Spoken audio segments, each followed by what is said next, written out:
Movie की शुरुआत में हमें कुछ लॉगर्स दिखाए जाते हैं जो जंगल के साउथ के हिस्से का सफाया कर रहे होते हैं, पर शाम को उनमें से एक गायब हो जाता है जिन्हें जेस नाम का बंदा लीड कर रहा था। उनके सुपरवाइजर जेस को कांटेक्ट करने की कोशिश करते हैं, पर कोई जवाब नहीं मिलने पर वो जंगल में अकेला जाने का गलती कर बैठता है, जहाँ एक अजीब सा क्रीचर उस पर हमला करके उसकी जान ले लेता है। आप कहानी जंगल के साउथ के हिस्से से 90 माइल्स दूर मेडनवुड्स टाउन की तरफ मुड़ जाती है, जहां हम टाउन के शहरी पॉल को देखते हैं जो कि एक पार्क में उदास बैठा हुआ था। इसके बाद सीन अब शिफ्ट होकर रॉन नाम के आदमी के बांध की तरफ फोकस होती है, जहां रॉन के 13 घोड़ों में से एक गायब था।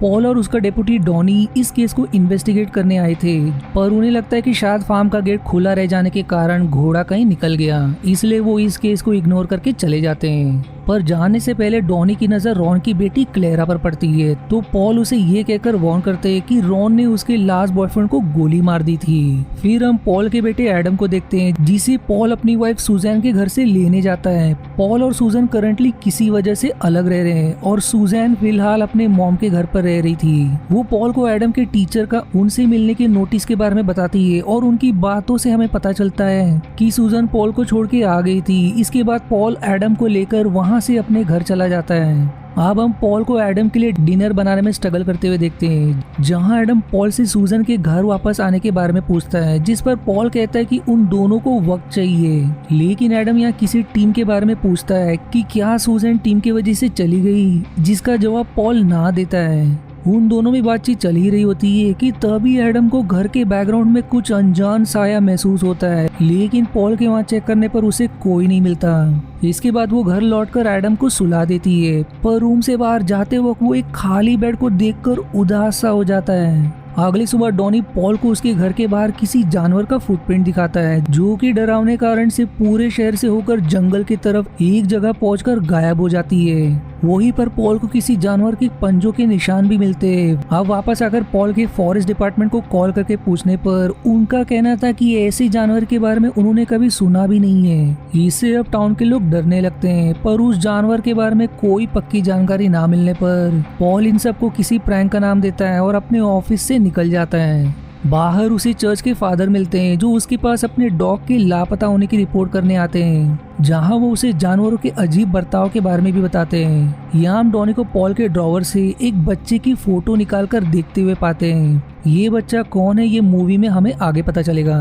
पॉल अब क्लेरा के स्टोर में कुछ सामान खरीद रहा होता है, जब क्लेरा इन सब घटना के बारे में उससे पूछती है। यहाँ हमें एक जिम नाम का कैरेक्टर भी इंट्रोड्यूस होता है, जो कि इसी टाउन का सिटीजन है। जिम बताता है कि उसके ग्रैंडफादर कहते हैं कि वहाँ के जंगलों में कुछ तो रहता है, जिसकी बातों पर पॉल यकीन नहीं करता, क्योंकि उसके अनुसार ये शायद किसी क्रिएटिव प्रैंकस्टर का ही काम है। वो उनसे सुबह उसकी फॉरेस्ट डिपार्टमेंट से हुई बातें भी शेयर करता है। अब जब जिम डॉनी को इन सब के पीछे बताता है तो पॉल गुस्से में वहाँ से निकल जाता है। बाहर उसे अर्ल मिलता है, जो कि एक हंटर होता है। उसके मुताबिक हर साल यहाँ काफी सारे डियर होते थे, लेकिन इस साल शहर के 5 माइल्स तक एक भी डियर उसे नजर नहीं आया। मानो सब जंगल में ही कहीं गायब हो गए, लेकिन उसने भी कभी ऐसे जानवरों के पैरों के निशान नहीं देखे थे। अब पॉल वहाँ से सीधा सूजन के घर जाता है एडम को लेने के लिए, जहाँ सूजन उसे बताती कि आज जब वो और एडम पार्क में गए थे तो वहाँ बच्चे बोल रहे थे कि ये सब डेविल का काम है, जिससे एडम एकदम घबरा गया था। यहाँ हमें पता चलता है कि सूजन ने पॉल को 6 महीने पहले ही छोड़ दिया था, क्योंकि इनके लाइफ के बीच में कुछ तो भयंकर घटा, जिसके कारण आज दोनों अलग रह रहे हैं। अब पॉल और एडम घर वापस आ ही रहे थे, जहाँ रास्ते में एक अजीब सा जानवर उनकी कार के सामने भागते हुए जंगल में चला जाता है। पॉल एडम को कार के अंदर छोड़कर खुद बाहर चेक करने जाता है, पर उसे सिर्फ रॉन के गायब हुए घोड़े के बेल्ट के अलावा और कुछ भी नहीं मिलता। वहीं वापस आने पर एडम उसे कार में नहीं मिलता, जिसके कारण अब वो एकदम घबरा जाता है और उसे पुकार लगाने लगता है। तभी उसे पास ही में अपना घर दिखाई देता है, जिसके अंदर जाने पर उसे एडम सेफली नजर आता है। इसके बाद सीन शिफ्ट होकर हमें अर्ल का बार दिखाया जाता है, जहां हम डॉनी को बैठकर ड्रिंक करते हुए देखते हैं। अर्ल उसे इस टाउन के बारे में अपनी ग्रैंडमा की बताई एक कहानी बताता है। वो कहता है कि इन जंगलों में आत्माएं रहती है, और वो एक लड़के के बारे में भी बताता है जो खो गया था, पर बाद में उसकी लाश जंगल में 30 फीट ऊपर पेड़ पर लटकी मिली। यहाँ हम ये क्लियरली देख पाते हैं कि इन सब बातों से डॉनी अब घबराने लगता है। अगले सीन में हम पॉल और सुजन को एडम के प्रिंसिपल से मिलते हुए देखते हैं, जहाँ वो उन्हें एडम के एक बैड वर्ड को यूज करने पर कंप्लेन कर रही होती है। इसके अलावा वो ये भी बताती है कि एडम जब भी टिम को मेंशन करता है तो वो ऐसे उसके बारे में बातें करता है जैसे वो अब भी जिंदा है। इस पर सुजैन भड़क जाती है और कहती है कि टिम एडम का भाई है तो वो उसे जैसे चाहे एड्रेस कर सकता है। इससे हमें यहाँ पता चलता है कि टिम दरअसल एडम का भाई था जिसकी कुछ समय पहले डेथ हो गई, पर कैसे ये हमें आगे पता चलेगा। वहाँ से निकलने के बाद पॉल सेमेट्री के सामने रुक जाता है जहाँ वो टिम की कब्रों को देख रहा होता है और जब उसे रोड के दूसरी तरफ डॉनी दिखाई देता है तो वो उसके पास जाता है। वो दोनों बातें कर रहे होते कि तभी वो कुछ अजीब सा आवाज सुनते हैं। नजर घुमाने पर उन्हें लाखों की संख्या में बर्ड्स वहाँ से उड़कर जाते हुए दिखाई देते हैं। अगले सीन में हम पॉल और डॉनी को एक कैफे में बैठे हुए देखते हैं जहाँ पॉल डॉनी को उसकी अर्ल से हुई बातचीत के बारे में बताता है। वो कहता है कि माइल्डन वुड्स की वाइल्ड लाइफ खत्म हो चुकी है। वो बर्ड्स का दिखना भी दरअसल वो जंगल छोड़कर भाग रहे थे। इन बर्ड्स को साउथ की तरफ जाना चाहिए था पर वो नॉर्थ की तरफ जा रहे थे। डॉनी भी उससे अर्ल के साथ हुई बातें शेयर करता है जिसे पॉल एक कहानी समझकर टाल देता है, पर जब डॉनी उसे मरे हुए लड़के का जिक्र करता है तो पॉल उसे सिर्फ एक हत्या का घटना बताता है। फिर हम पॉल को उसके घर में बैठकर एक डिवोर्स पिटीशन को देखते हुए पाते हैं। इधर सुजैन की कार को ठीक करने के बाद डॉनी उसे बताता है कि वो पुलिस ऑफिसर कैसे बना, तो सुजैन भी उसे बताती है कि टिम के मरने के बाद दरअसल जिस दिन टिम की मौत हुई थी उसी दिन सुजैन एडम को लेकर अपने दोस्त के घर गई थी और टिम पॉल के साथ था, पर अनजाने में टिम घर के पूल में गिर गया और उसका सर पूल के नोक से टकराने की वजह से उसकी वहीं मौत हो गई।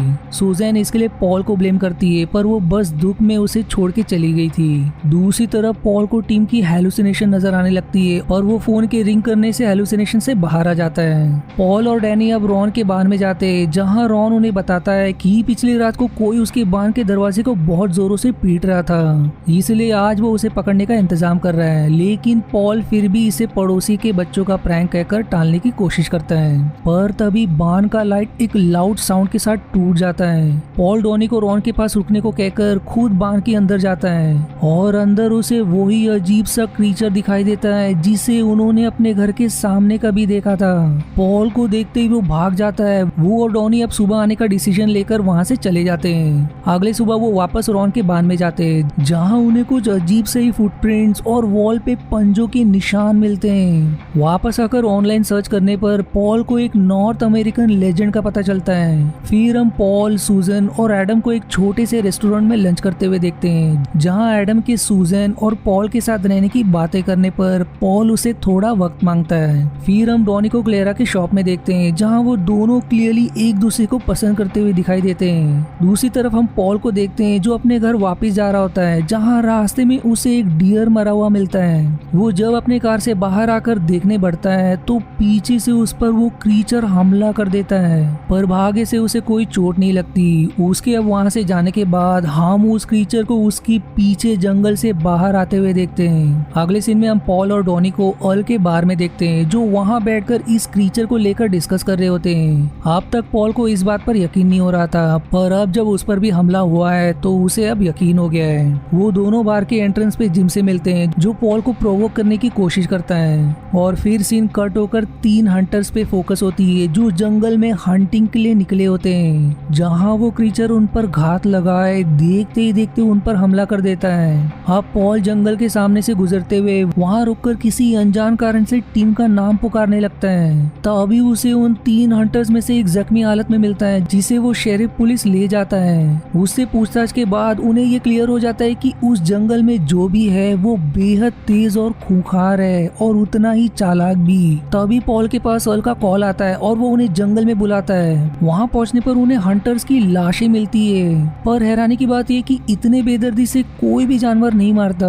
वो अर्ल और जिम को जंगल से दूर रहने को कहकर खुद फॉरेस्ट डिपार्टमेंट को कॉल करके वहां से 24 घंटे में 2 डजन आदमियों को मंगवाते हैं। अब शाम को मेडन वुड्स में बर्फीला तूफान आने की वजह से पूरा शहर खाली पड़ जाता है क्योंकि सब अपने घरों के अंदर थे। इसी बीच डॉनी पॉल के घर पे आता है जहां पॉल उसे एक रिपोर्ट दिखाता है जिसके अकॉर्डिंग 2 हफ्ते पहले साउथ के जंगलों में लॉगर्स का एक क्रू खो गया था जो कि मूवी की शुरुआत में हमने देखा था। उसके मुताबिक शायद वहां से जंगल को काटने की वजह से वो जानवर अब जंगल से आजाद हो गया है, जिसके ठीक 2 दिन बाद रॉन के बांध से घोड़े गायब हुए। फिर तभी जिम पॉल के घर एक टेप लेकर आता है जो जंगल में उसके द्वारा छोड़े हुए कैमरा में रिकॉर्ड हुआ था जिसमें हम उस क्रीचर को पूरी तेजी से अचानक में भागते हुए और तुरंत गायब होते हुए भी देखते हैं। उनको अब कुछ खास ना मिलने पर जिम और डॉनी अपने घर को निकल जाते हैं। अब पॉल अपने घर की कुछ एविडेंस चेक कर रहा था कि तभी उसे एडम की चीखने चिल्लाने की आवाज सुनाई देती है और जल्दी उसे ये एहसास हो जाता है कि वो क्रीचर अब घर के अंदर आ गया है। वो एडम को लेकर बाथरूम में छुप जाता है और वहीं से वो डॉनी को कॉल करके बुलाता है, जो कि दुर्भाग्य से उस क्रीचर को पकड़ नहीं पाता।